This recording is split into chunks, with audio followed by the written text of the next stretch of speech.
Autre remarque, Monsieur Jivanilovic. On vient quand même d'assister à un moment particulièrement singulier à l'heure où les gens nous demandent de la clarté.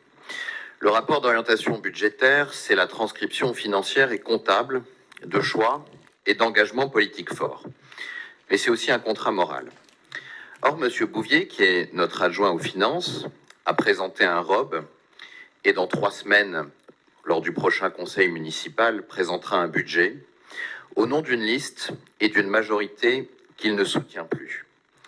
Et ce que je vais dire ne remet pas en cause le formidable travail préparatoire de nos services, que je tiens à remercier, n'est pas une attaque contre la personne de M. Bouvier, dont je respecte le travail, et n'est pas non plus un jugement de valeur sur son choix libre de rejoindre une équipe concurrente, dissidente, de celle pour laquelle il présente aujourd'hui le ROB. Mais pour moi, porter un ROB... Monsieur Jivanilovic, oui, attendez, je continue. Tenez, s'il vous plaît, on ne fait pas... Non, ben ça continue.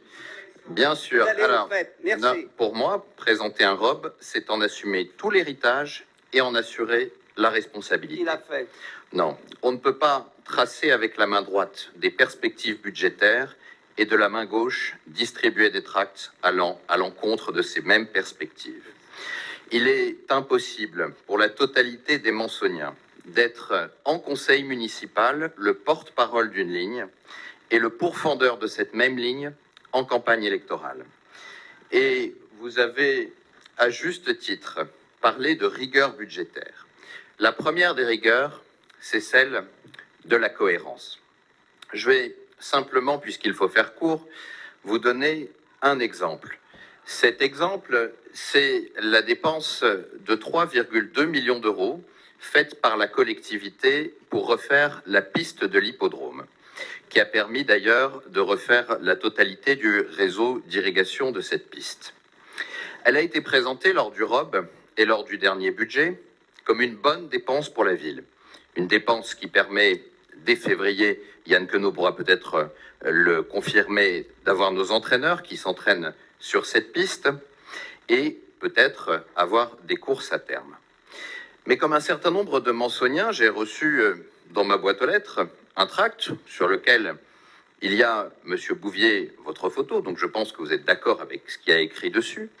Et ce tract mentionne que ces 3,2 millions d'euros sont une erreur, que cette dépense est une erreur. Donc soit vous êtes loyal à la présentation et au mandat que vous avez, et effectivement cette dépense est une bonne chose pour la ville, soit vous êtes cohérent avec la campagne électorale que vous menez, et à ce moment-là, c'est une erreur. Mais en tout état de cause, la même dépense, pour le même montant, pour les mêmes 3,2 millions d'euros, ne peuvent pas être à la fois, pour Maison Lafitte, une erreur et une bonne chose.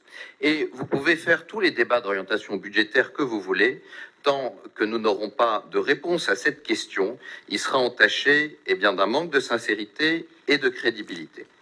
Je vais maintenant parler du fond, si vous me le permettez. Alors, sur le fond, effectivement, il y a le chapitre 3 de ce rapport d'orientation budgétaire où, en tant que chef d'entreprise, je trouve qu'il y a des manques, c'est-à-dire sur les trajectoires et les perspectives. Ça fait d'ailleurs écho à la page 43 du rapport de la Chambre régionale des comptes, que je ne citerai pas, mais que chacun pourra aller regarder, où effectivement, il vous était reproché de ne pas étouffer cette partie de trajectoire et de prospective. On pourrait, par exemple, et Yann Queneau pourra le confirmer, mettre les recettes de la nouvelle piste de notre hippodrome, puisqu'à partir du mois de février, des entraîneurs vont pouvoir mettre leurs chevaux et entraîner leurs chevaux sur cette piste, ce qui permettra d'avoir des recettes pour notre hippodrome. C'est quelque chose de particulièrement attendu, puisque c'est un nouveau gazon, après Fromainville qui lui est en courbe, celui-là est en ligne droite. Donc nos entraîneurs et peut-être des entraîneurs extérieurs vont faire venir leurs chevaux pour les entraîner, et donc il y aura des recettes pour la ville. Par ailleurs, je rejoins ce que Madame Géhin disait sur la salle Malesherbes.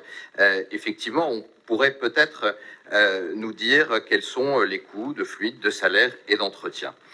C'est un des manques dans cette partie de perspective. Le troisième point, effectivement, c'est sur le personnel communal.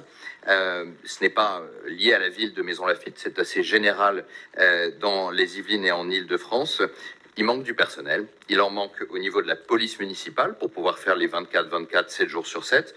Et il en manque, vous l'avez très bien dit, Monsieur Bouvier, pour les places en crèche et les assistantes maternelles, ce qui nous a fait geler 20 places. Est-ce que vous pouvez nous dire s'il y a une politique proactive de façon, sur ces deux thèmes-là, à faire venir du personnel? Et le quatrième point et dernier, c'est une question sur le choc financier que subit notre département. Ma question est simple, est-ce que nous avons aujourd'hui des projets pour lesquels la ville de Maisons-Laffitte a demandé des subventions parce qu'il est certain qu'avec la crise structurelle que nous avons, le département coupe les vivres sur l'ensemble des projets. Merci, Monsieur Jivanovic. Quand vous me parlez